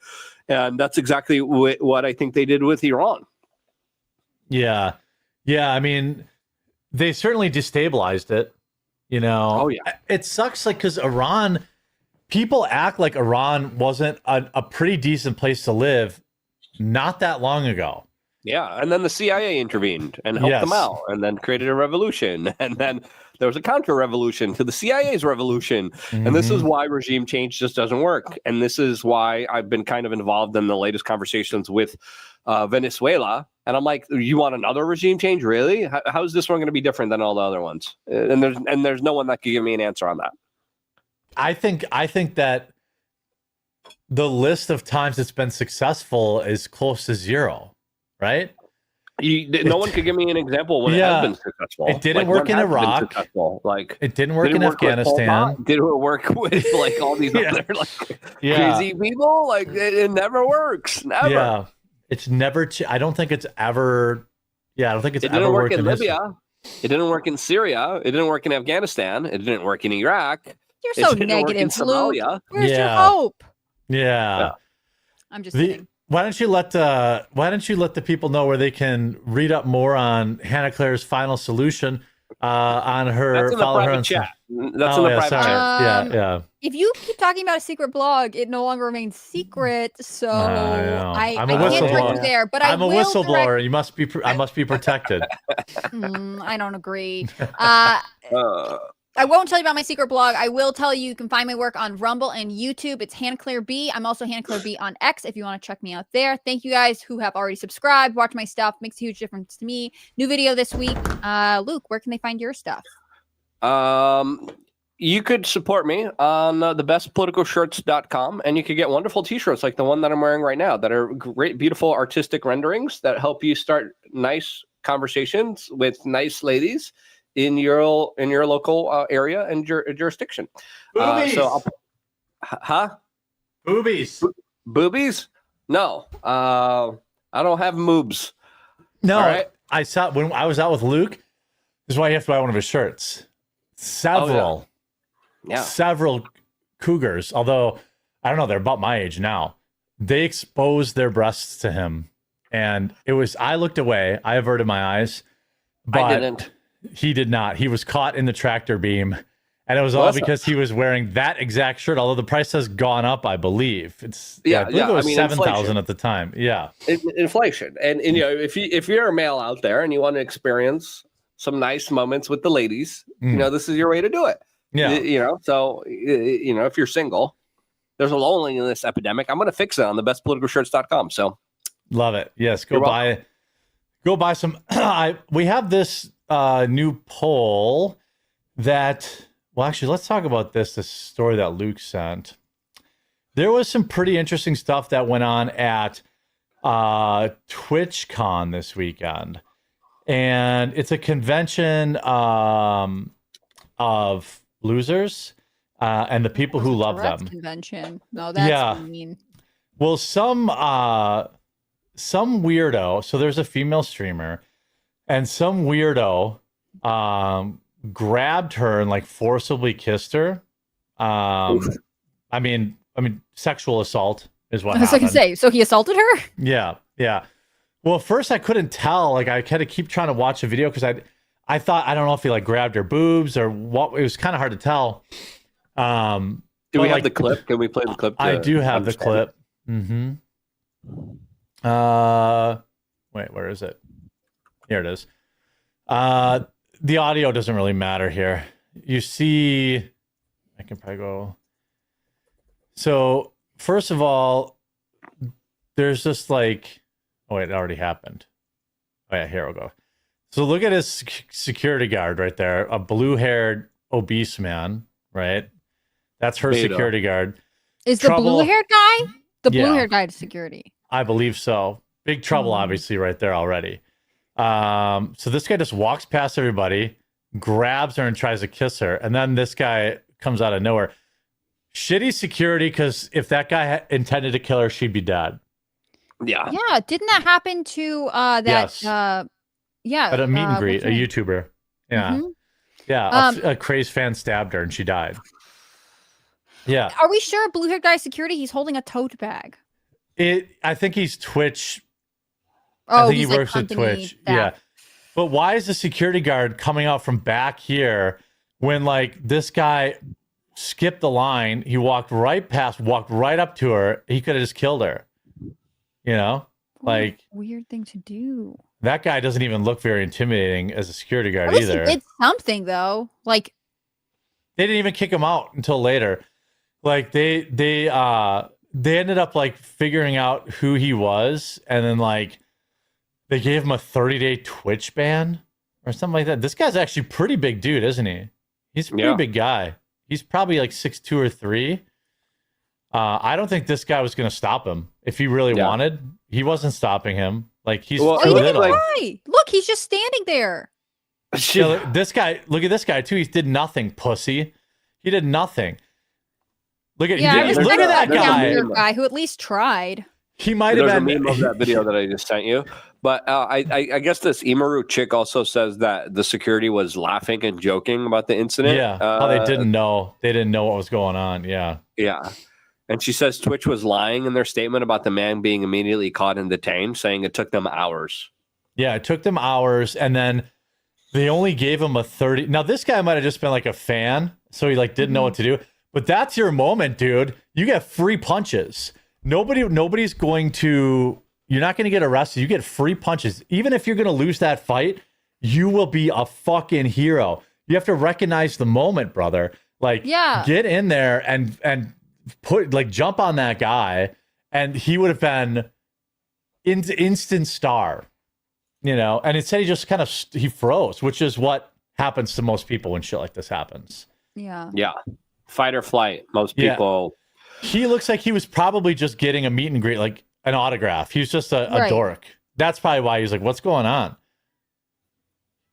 That's no wild. Situational awareness. He just like doesn't even notice. I don't want to make fun of him. This is the guy. Why is your security so far away? He should have been standing right behind you. We're gonna find out that guy wasn't even security either. He just like was someone who was like, "This isn't right." Mm-hmm. I mean, I don't know for sure. So with these conferences, like, is Twitch offering these streamer girls security? Do they have to provide their own? Yeah, they have to.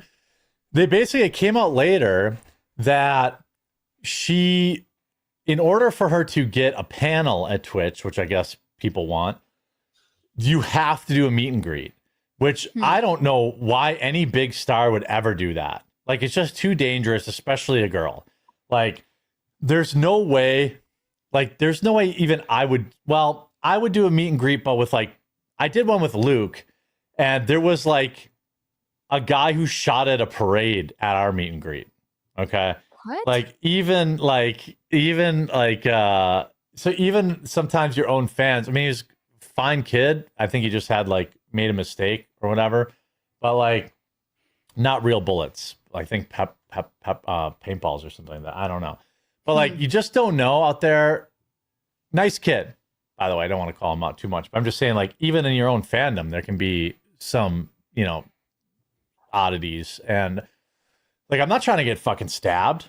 Like, I'm not trying to get like, and this chick is actually super duper famous. Like, she's actually like, she's got like millions of followers. Why on earth would you be doing a meet and greet? Well, because Twitch forced her to do it. Because like, well, many of them they have a contract that says you have to show up to TwitchCon and you have to do this, a part of their contracts. Oh, is that true? I didn't know that. Okay. Yeah. I mean, if it's part of the contract, then I feel like they should have a better security system in place. And I just wouldn't sign that. Whoever manages her should be negotiating a better system. Well, what had happened, here's another interesting thing. She did have a preferred security guard that she'd used before. Somebody like put his hands on her, and he detained him until like venue security arrived, and so they banned him. What? Yeah. He armbarred the guy or something and held him until whatever, and then they banned him for that. So that guy got in that instance, the security guard she likes got the guy who had like put his hands on her out of the venue effectively, whereas this guy who stepped in caught and released him, and then they had to track him down later. Mm-hmm. Yeah, I sent you a video of security at Twitchcon, by the way. That's pretty efficient. You mean the one that's up? No, this is the video of Twitchcon security. Yeah. Okay, I'll share with audio. Yeah, I mean, I just think we're no longer in an era of being able to have this kind of stuff anymore. Like, Yeah.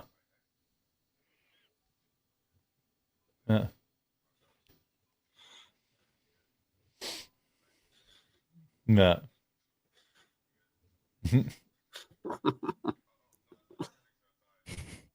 water bottles always. Those water bottles. Yeah, I mean, I think, look, in the grand scheme of things, and I don't want to minimize this, but like, he tried to kiss her. It's bad, but it just could have been so much worse. And I think that's what most people are, focused on. That happened. I went to one of Luke's meetups, and the many females that showed up, they were all trying to kiss him too. But like, I definitely stepped in. I'm like the fat girl meme. I was like, he's not interested. That in the I said Luke's not interested. But if that guy wanted to, he could. She was dead. Like, and this shit happens. Like, there was just another streamer, some dude who had donated like either 70K or 7K. I don't remember exactly. He was like an obsessed fan, donated tons of money. He killed her. Like, and that was like 2 weeks ago. Right. Christina Grimmie is the YouTuber that I was thinking about. Yes. We've had it before. I mean, that's the other thing. It's like, this has already been happening. Again, like, lots of people at fault here. The security guard who wasn't there. I mean, I appreciate that he eventually stepped in. Like, obviously, lots of errors. I wonder if, again, I am not a feminist, not for me, but I will say, like, where is the feminism on Twitch being like, you have to demand better security? Where, if we're going to have feminism, isn't this its moment to be like, our females are at disproportionate risk because of men? It seems like this is like that was a bad moment, and it's about to get repeated over and over again. This will be the last TwitchCon. They're just going to be done with it. That's my guess. Really? They were all, is it poorly attended? I feel like they'll keep going. No, because all the biggest stars have refused to go for the most part. Like, interesting. And they specifically cited quote unquote safety concerns. Now, I thought that's pretty funny that they're afraid of being in the room with their own viewers, but like at the same time, like I think I would have to think long and hard before I hosted any kind of meetup. Not because I feel like I'm, a big star, but just because, like, man, life is already risky. Like, why risk it even more? That's why I don't go to a lot of these conventions. That's why I don't go to, like, the way Luke runs it is probably how I would run it, like members only, secret location kind of thing. You could definitely minimize risk, but like these kind of big open, everybody knows where you're going to be at a certain time thing, like, no fucking way. No amount of money would I do that. Like, I still think the guy that attacked me was tipped off by the bartender at this bar that I was there. Really? Yeah, because like when I came in and asked the bartender to call the cops, they refused. And like they didn't even care. Like, and then I looked up the bartender and people were sending me like shit, like they were friends with him or something. Like there was some weird connection. So like I show up at a random bar at 2 a.m. They tell a Antifa guy where I am, and he comes and attacks me. Like, that's like, yeah, and that's the stuff you gotta worry about, because then they're also serving your drinks, serving your food, and right? they can temper I had no idea any of that stuff as well. Yeah. I was naive, Wait, did Candace Owens get a cease and desist from Charlie Kirk or Turning Point? What's up with that? So I looked into that, and it looks like the judge a few days ago decided to do a gag order, specifically issuing people in the case not to speak about it, or to not destroy the jury pool, right? Okay, so this is not Candace specific. that we know of. So Candace, again, spoke in generalizations, which I don't like. If there was a gag order given against her, she should say that. There's no evidence of that so far. And it looks like she was referring to the judge's decision a few days ago, unless she corrects the record and then tells us that there was a gag. But the gag is on people involved in this case. Obviously, podcasters and journalists could still talk about this case. So she's just clickbaiting it, is what it looks like. Unless that's what people are accusing her of. But again, it could be that there could be a gag order. We don't know. 125,000 likes. I mean, what in the fuck? How? Fact, you can't violate the gag order because it doesn't even apply to you. So yeah, she's lying. So, but again, golly, her cult is crazy. 125,000 likes of her being like, I'm going to fight against the system. In like, anybody could find now if she comes out and says there was a gag order, okay, I get it, but it doesn't look like it, and it does look like that is what it is. And again, I just don't like the generalization. I don't like being like, does not extend to the media or the general public, so she's just lying. That's what journalists I said, and outlets remain free under the First Amendment to report on, analyze, or comment upon the case using publicly available information. Give me a break. Like, so she wrote, don't worry about the gag order in Charlie Kirk's case. I plan to violate it on the world's behalf. The things I've discovered this past week are enough to burn the house down. Yes, Charlie was betrayed by everyone. Oh my God. Just shut up, Candace. So what's her current She theory? knows fucking nothing. She's proved nothing, and it's been a month. Her theory is that Jews did it. Okay? She won't tell you that. But that she won't come out and say it, but that's what her theory is. And there's like a specific, like she has a shoot. I haven't really, I tune in and out of following it. Her theory is that he was going to stop being pro-Israel, so Israel killed him. And she has not said those expressed. I'm saying I'm clarifying. She's not explicitly said that, but that is the obvious implication. And if you disagree with that, you haven't been watching her videos, or you have Israel derangement syndrome. Like, the implication is that Israel is behind it because he was going to leave. He was going to leave the pro-Israel cause. And she has proved zero. She also claimed that he was shot with a handgun and not a rifle. Why? Because there were only bullet fragments and not an entire bullet recovered.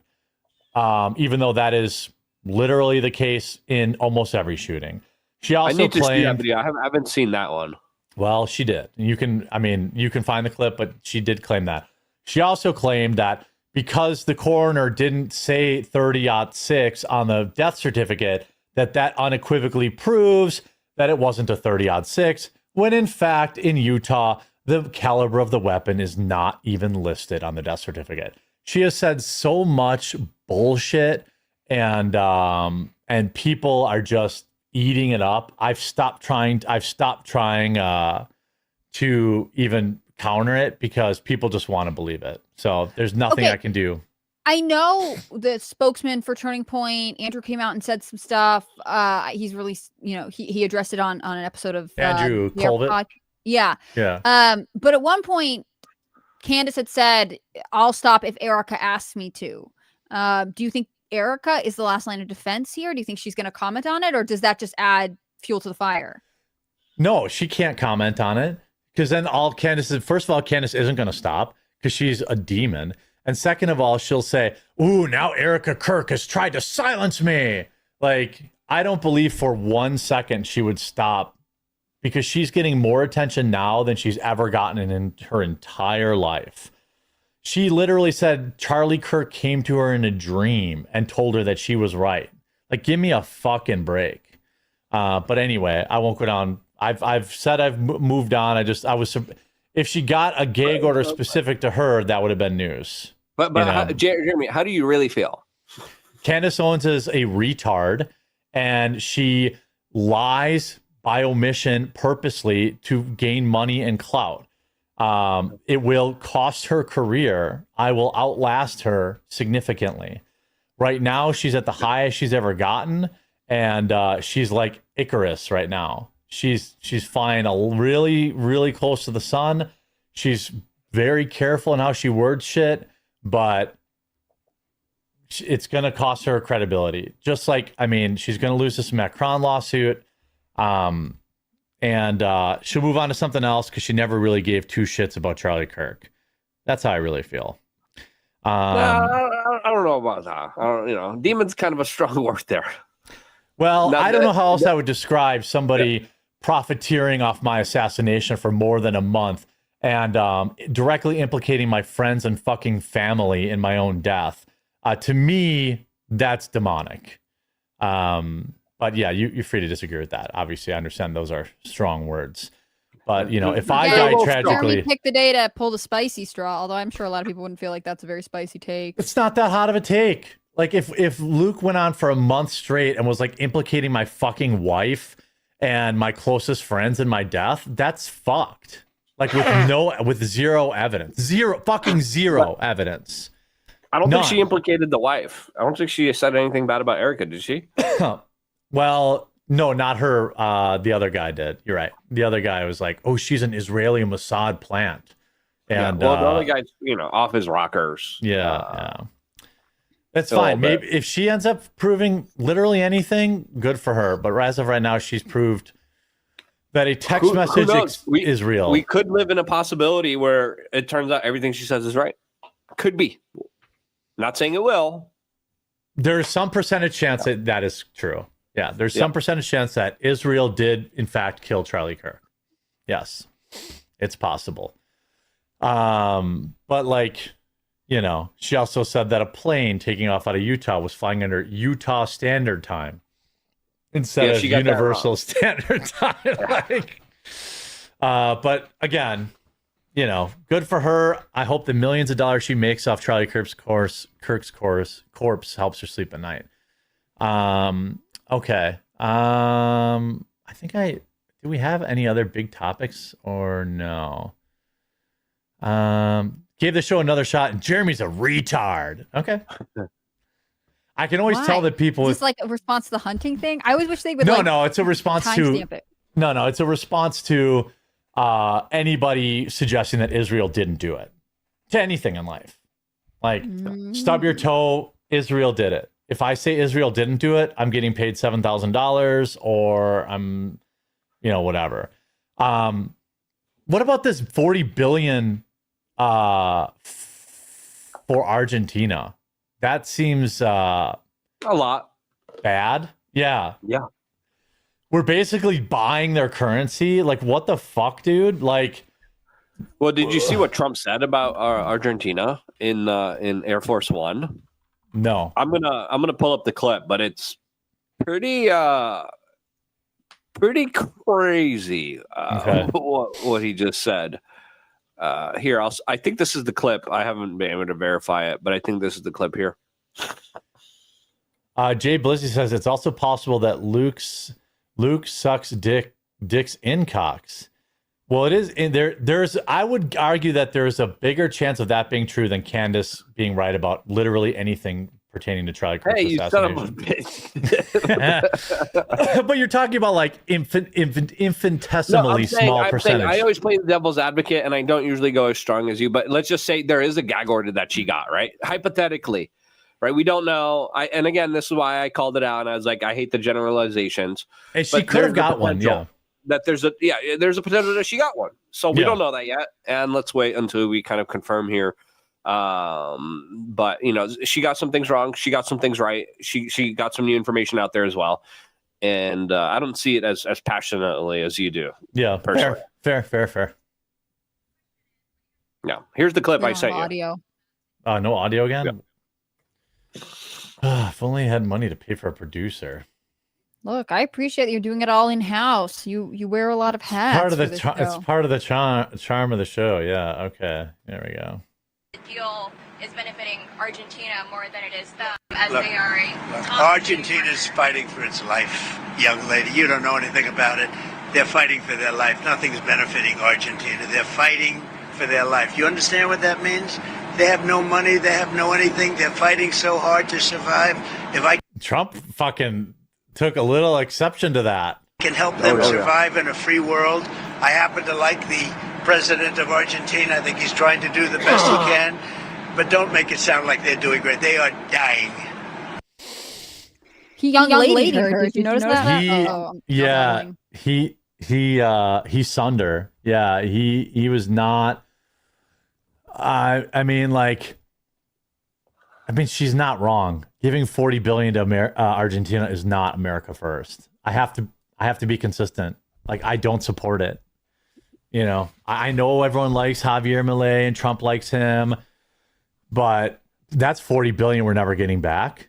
You know, it's not like with Ukraine where we're like, hey, we're going to take all your wheat and we're going to have rare earth minerals maybe to pay us back. I didn't like Ukraine either. There's a big now. Yeah. Oh, is it because of this stupid issue again? Because my computer rebooted and all these problems came back. Like my camera wasn't. I think we should be okay now, right? Let me see.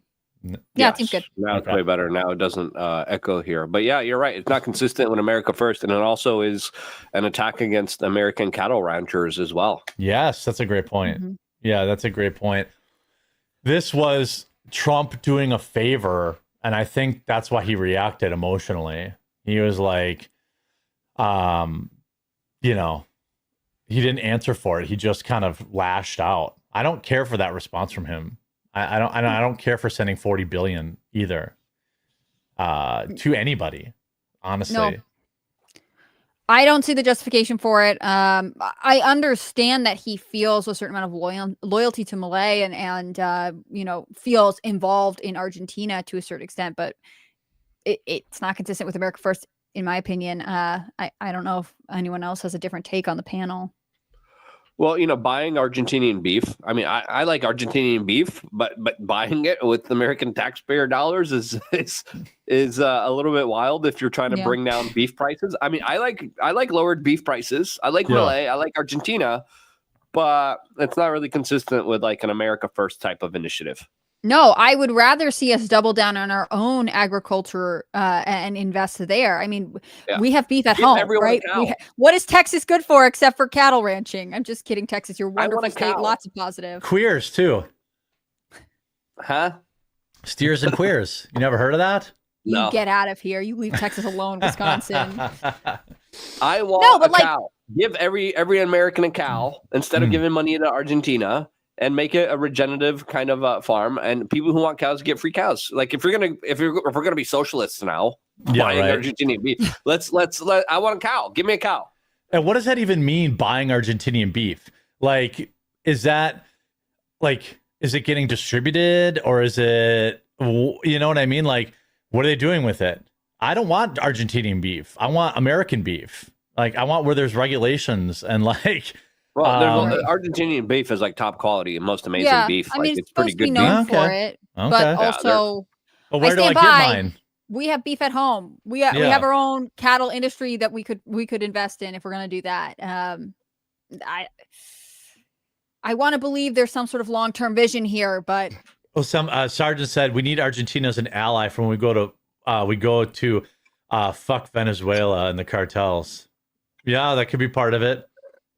And Colombia now too. There's a lot of scuttlebutt between Trump and the Colombian president, as Trump has announced cutting off foreign aid to Colombia. Hi by me. And he's like, we got to fight the narcos there, because the president of Colombia came out and he said the truth, in my opinion, that Trump's going after Venezuela not because of their narcos, but because of their oil. Of course, duh. But the Colombian president said it out loud. Yeah. Because if you're going after narcos, you're going to go after Brazil, you're going to go after Peru, or you're going to go after Colombia. And Trump's like, you know what? We're going to go after Colombia for their narcos. Colombia exports more cocaine than they did in the 80s under Pablo Escobar, right? Mm-hmm. They still do. There's still a crap ton of that. Yeah. So there's Chile, so there's Peru, so there's Brazil, so there's all of Latin America's kind of economy on it. So Trump's like, okay, now we're really gonna take a bigger look into you guys. And the president of Colombia is a leftist. Most Latin America is leftist. Argentina is a right wing type of libertarian government that sadly hasn't worked out like we wanted it to work out. Yeah, Milei is not working. Well, Well, I think that he made good cuts, but there's also just this avalanche of inflation and like that I just don't think you can buy your way out of, and this is just 40 billion into the furnace. Yeah. Like, it's just not, there's never going to be any payback for it. There's never going to be, I guess it's like a bailout. There might be, who knows? I mean, but it's not where it matters though. Like, if you have $40 million to support anyone's agricultural industry or anything like that, like there might be some, like if this is just a move to be in good favor for future conflict in the region, fine, we might see some sort of support from Argentina, but our farmers will still have missed the opportunity to have any kind of federalized, subsidized investment, which I'm not even into federal government subsidies, but still, I'd rather, if we're spending money, for it to be at home. 40 billion is a lot of head of cattle. And I just, not a fan. Not a fan at all. I like all the cat turd parodies in this thread that you sent me. There's cuck turd. There's cat turd slim. There's I don't know what's a cat turd's up to these days. Wish them the best. Not a fan. Trump, this is like Trump's going to do 10 things you love and one things you absolutely hate. And that's just who he is. That's who he was in 2016. That's who he's been now. The 40 billion to Argentina, I fucking hate it. Him cucking for Israel, I hate it. But he's done a ton of good also. And, the bombing Iran, I guess, instead of saying cucking for Israel, I mean like bombing Iran. To be more specific, like, what were you doing? Why are we doing that? I mean, the reality of any president, I would hope, is that there will be moves you disagree with, because if we were really believing that MAGA is a cult and everyone just is obsessed with Trump all the time, then you would never find fault with him. Like, I get it. There are going to be times I don't agree. I don't like it. I want him more in office more than I wanted Joe Biden or Kamala Harris. Like, he is still a better Republican president than others we've had in the past. It's just sort of an imperfect system. Maybe one day we'll look back at this and be like, I see what he was about. But it's hard for me to go against the America First instinct, which is to say, this seems like a huge amount of money that's leaving the country in a way that I don't really see a long-term benefit for. Yeah. Let's get some comments here and then wrap it up. The Happy Plague Doctor says, it's simple. You allow American meat packers to go to Argentina and buy their beef and import it. Don't think there aren't Chinese proxies in small town Nebraskan sale barns driving up cattle prices. Oh, yeah, for sure. Yeah. Moon Rocka says, do you think the short term of allowing companies to buy X amount of beef from Argentina may reduce the crazy prices of steaks? At least until we get more beef raised. It takes time to grow. Yeah, I think it will. I mean, if all 40 billion is for beef, that's a lot of beef. But I don't know. Because that doesn't seem like it's true for me. I think part of it is beef. Yeah, I think we bought their currency too. I'm sure it's not all for beef. Forced name, she says, America first, sure. But it doesn't mean you don't make the strategic play to secure a like-minded ally in a problematic era. Trump's strategy is sound. Sure. I mean, I guess time will tell. Guido 420 says, I'm sorry, 240. Freudian slip there. Stabilizing our direct neighbors is a lot better than us sending them money to the other side of the world. And hey, Texas grows a lot of melons too. Yeah, they do. And Jay Blizzy said, I got that one. McCall says, Cali laws are also stupid with sex. Sec can't even intervene in stores to prevent theft. Security, I think that means. And usually get punished if they do. Lucky Nate says, let's not forget Bibi's brother was killed by a Muslim, so he has a little hatred for them. Yeah. Forced name, she says, hey, any of you Yankees having issues with box elder bugs? Oh, yeah, dude. Box elders, and it's box elder season. We spray for them, and they still, like, if you go on the hot side of your house, like the hot, like in late afternoon, if the sun's like beating on your service door in your garage, you can't even open that door lest you die. Like there'll be swarms of box elders. And you just like, I'll take a vacuum and like just like suck them all up and then like fill the vacuum with water. But then like you just can't stay ahead of them. They're crazy. We just had an influx of, I think they're called red lantern bugs or red lantern moths. The Chinese beetles? Yeah. No. Yeah, we have those too right now. They are. Yeah, they're terrible. And they kill the trees.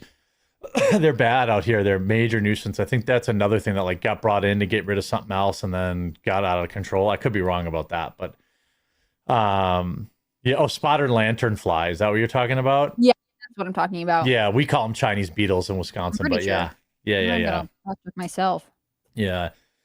Trump invested on Argentinian women to import them here so they can produce great soccer players for the U.S. national team. I mean, that I get. Yeah. Population is declining pretty significantly. Yeah, Asian beetles are bad and they reek too. Yeah. Bro, I was just spraying for those GD box elder bugs. Some bitches get under my roofing tiles. Had to soap the whole roof. Yeah, dude. And like they'll be in your house all winter. Like I'll find one, or it'll be like February and there'll be one in my shower. I'm like, how the fuck did you get in here? And then I usually let them live. I'm like, you've defeated the odds. You're still alive. So I'll like, I don't know what they eat, but I had one like living in my shower from like February until April late March, and I put it outside. It made it. I don't know where it came from. At that point, I've got to support you. Right now, it's smashed. Like I literally use the vacuum. I just suck them up and then I kill them all in the vacuum. Like that's right now. It's pure bug genocide. My final solution. But if you're still around in January, I'll give you some credit and I'll try to let you live. And I won't. You're letting the smartest and most willing to survive of their species live. So then they come back. Yeah, some call it eugenics. I don't. I think it's sort of reverse eugenics. Like it's not optimizing the gene pool in your favor, Yeah, chickens coming clutch for eating those things. Chickens eat them for sure. Yeah, this says. It's like even watching my neighbor with me. He tore down a line of 100-year-old trees for sunlight, ends up abandoning his farm every year. Oh, wait, I don't know what that's. I missed the first part of that. Jeremy looks at his co-hosts as box elder bugs. Sometimes they have to be vacuumed up and drowned horribly in poison. That happens. But for right now, I mean, you guys remember there used to be a guy named Styx on the show. Not anymore. Gothics, not anymore. Let's see. All right. Well, Jeremy, the pine beetle from China came over in the 80s in their wooden pallets of cheap Chinese plastic trinkets. They wanted to destroy our forest. Oh, I believe that. Yeah. Jeremy gives bugs amnesty for surviving his house long enough. That's kind of true. I will relocate them in fall, even if I know it's sudden death. My one exception is those woolly bears. I will do anything I can to save woolly bears. Aw. They're everywhere on my driveway right now, and I like go out there and have to pick them all up so the delivery guy doesn't drive over them. I'm not gonna like bring them inside, but I'm like, you're gonna help them stay out of danger. Yeah, if you make it, you make it. But I don't let. Big woolly bear got me. Why don't you guys let the people know where they can find your content and what you got going on? You can find my content on Rumble and YouTube. I'll have another video up this week. I do videos on the news, some cultural analysis, so keep an eye on that. It's Hannah Claire B on Rumble, on YouTube. It's also Hannah Claire B on X. As always, thanks to those of you who already support my channel. It makes a huge difference to me. Luke, where can they find your work? YouTube.com/We Are Change. I got into some of the very controversial issues that we got into on my YouTube channel. So I'm going to be doing one more video today. I already released, I think the next video is coming out in 12 minutes. So go check it out. It's going to be a very interesting conspiracy rabbit hole video. YouTube.com/We Are Change. I'll put it a real change up for you. A conspiracy rabbit hole one? Oh, yeah. Switching it up, for Luke. Yeah, it's a new category that I haven't been talking about for 20 years. Yeah. So, All right, everyone, go say hi to Viva Fry. He's got a guy in a blue sweater on his show. I don't know, but they're talking about ostriches, I think. Ask where the blue sweater from. Yeah, not Viva. The other guy's got a blue turtleneck. A bold choice for a man. Turtleneck. Yeah. And Viva's glasses are blue and match it. There may be something going on there. You have to ask him. So go enjoy Viva, and we'll see you tomorrow. Melanie Mac will be back for Astrocast. Astrocast. So everyone enjoy that, and we'll see you tomorrow. Bye, all.